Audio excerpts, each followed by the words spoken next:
दोस्तों, ये कहानी पूरी तरह से काल्पनिक है और केवल मनोरंजन के लिए बनाया गया है। और इस कहानी में किसी भी व्यक्ति, नाम, उत्पाद या वास्तविकता का अपमान नहीं किया गया है। अगर आप लोग हमारे PRM नॉवल चैनल पर नए हैं तो वीडियो को लाइक और चैनल को सब्सक्राइब जरूर करें, ताकि हम आप तक ऐसी वीडियो पहुंचाते रहें। धन्यवाद। Episode 3 special gift. कमाल है, मगर मुझे तो 1 महीना पहले ही लगा मुझसे मन भर गया, पर आप तो खैर अभी तो आपकी बीवी लगती है। अगस्त्य को याद आया, वो जब उसके पास आई थी उसके कंधे पर चेहरा लगाते हुए वो उसके सीने से लग गया था। अशीति की बाह पर पकड़ ढीली करके उसने बस एक नजर उस पर डाली, वो कुछ नहीं बोला था। वो ब्लैक कलर की एक ढीली सी वेस्ट में था। उसने अपनी गर्दन स्ट्रेच की, बॉडी स्ट्रेच करते हुए उसने सामने देखकर कहा, थैंक यू एंड सॉरी मैंने डिस्टर्ब किया। अपनी रूडनेस का अंदाजा होकर भी वो कुछ कह नहीं पाई। कुछ देर बाद अगस्त्य जब जाने के लिए तैयार देखा तब वो चाह कर भी उससे कुछ पूछ नहीं पाई थी। वो रुका भी नहीं बल्कि चला ही गया था। उसका ध्यान आज अगस्त्य पर बार बार जा रहा था। वो ना चाहते हुए भी बार बार उसी के बारे में सोच रही थी। अभी कुछ घंटे हुए ही थे और वो उसी तरह से उसी सोच में गुम थी। तभी नीचे से कुछ आवाजें आई, जो आवाज सुनकर वो बाहर निकली। अशीति ने बाहर आकर जो नजारा देखा, उसके चेहरे पर एकदम अजीब से ही भाव आ गए, जो अब गुस्से में बदलते जा रहे थे, और गुस्सा भी एकदम भयंकर गुस्सा। हॉल में नविका थी, जिसने अगस्त्य की बाह को पकड़ रखा था। वो एकदम बेहोशी की हालत में था। नविका को वहां देखकर सबके ही चेहरे पर एक अजीब सा गुस्सा आया था, लेकिन अगस्त्य की हालत देखकर सब शांत थे। आयुष्मान जी ने तुरंत अगस्त्य की बाह पकड़कर उसे संभाला। तभी नविका ने कहा, मैं बस किसी काम से बाहर निकली थी, अगस्त्य की गाड़ी मेरी कार से टकराई, तभी मैं यहाँ लेकर आ गई। अयान और आयुष्मान जी ने अगस्त्य को सोफे पर लेटाया। वो अब पूरी तरह से बेहोश हो चुका था। अशीति बस कुछ पल तक नविका को घूरती रही। वो अब भी अगस्त्य को देख रही थी। हो गया ना तुम्हारा काम, बस कर दो अब। पहले ही तुम्हारी वजह से कम तमाशा नहीं हुआ है हमारे घर में, सरिता जी ने सख्त होकर कहा। नविका ने आगे कुछ नहीं कहा, वो जाने लगी, पर तभी उसकी नजर सीढ़ियों के पास अशीति पर पड़ी। अशीति को देखते ही वो अपने होंठ खोलने लगी, लेकिन वो वहां से वापस अपने कमरे में जा चुकी थी। कुछ देर बाद अगस्त्य अपने कमरे में बेड पर पड़ा हुआ था। उसके पास ही बैठे डॉक्टर ने गंभीरता से कहा, हाई फीवर की वजह से अनकॉन्शियस हो गए, इस वक्त इनको प्रॉपर रेस्ट दीजिए। सभी सदस्यों की नजर अगस्त्य पर थी, मगर अविनाश जी इस वक्त भी अशीति को देख रहे थे। वो कुछ समझने की कोशिश कर रहे थे। मैं ध्यान रखूंगी, अशीति ने उनकी नजर खुद पर महसूस कर आहिस्ता से कहा। अगस्त्य की हालत देखकर वो उसके पास ही आकर बैठ गई। सब एक एक कर अब कमरे से निकलने लगे। वो अब भी उसी तरह से एकदम खामोश बैठी हुई थी।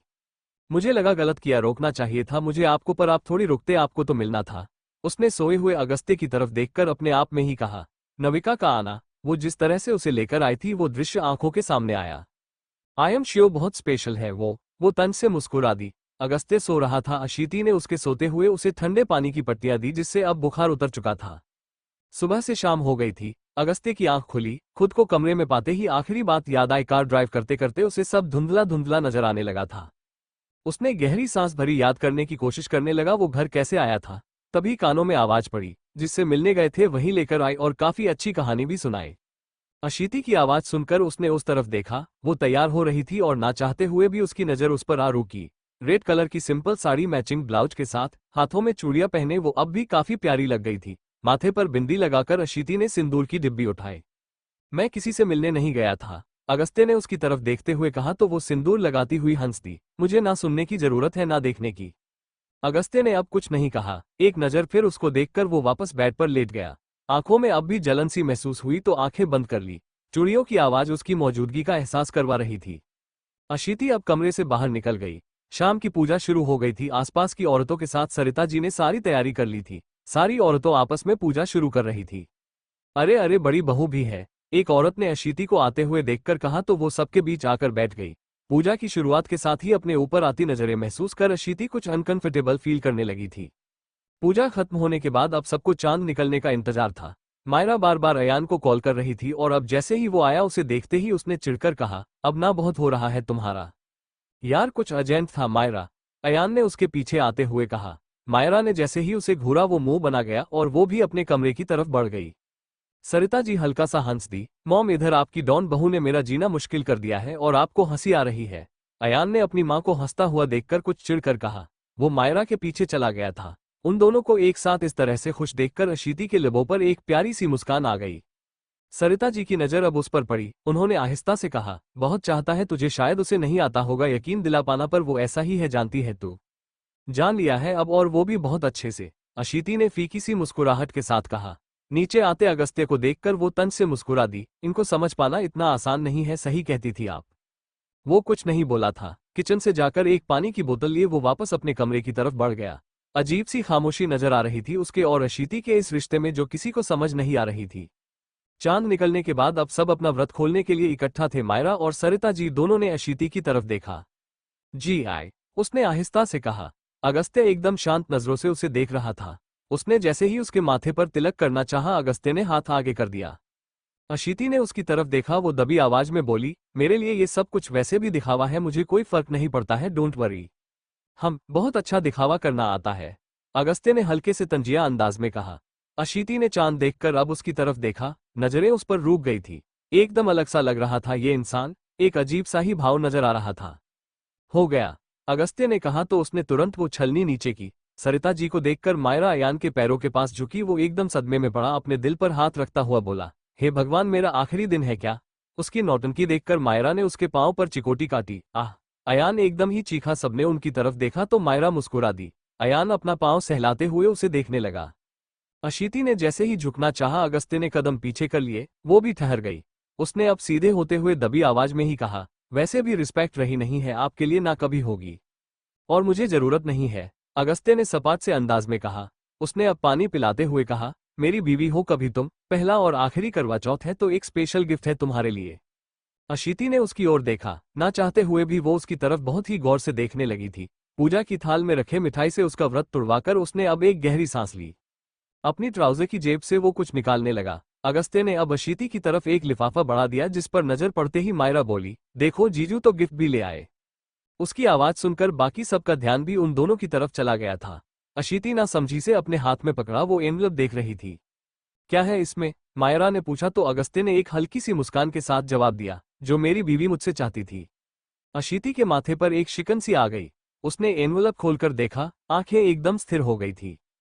क्या है आशु, बताना, मायरा ने फिर से पूछा। अयान अपने भाई और भाभी को नोटिस करता हुआ अब बीच में आकर बोला, क्या तुम भी हरदम पीछे पड़ जाती हो यार, थोड़ा उन दोनों को स्पेस दे दो। मॉम आई थिंक बहुत हो गया, अब भाई भाभी एंजॉय। अयान बात संभालते हुए पूरी फैमिली को यहां से लेकर चला गया था। अशीति ठहरी रही। डिवोर्स पेपर्स पर अगस्त्य के साइन थे, जो देखकर बुरा लगा था।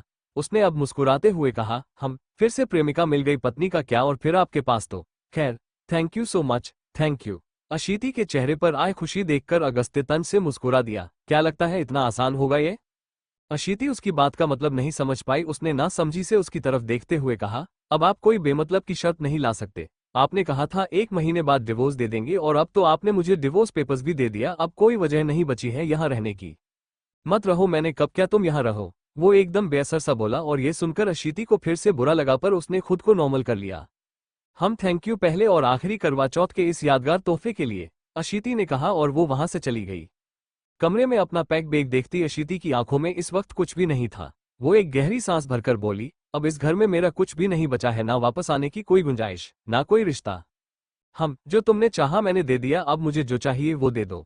अगस्त्य की आवाज सुनते ही वो स्थिर हो गई।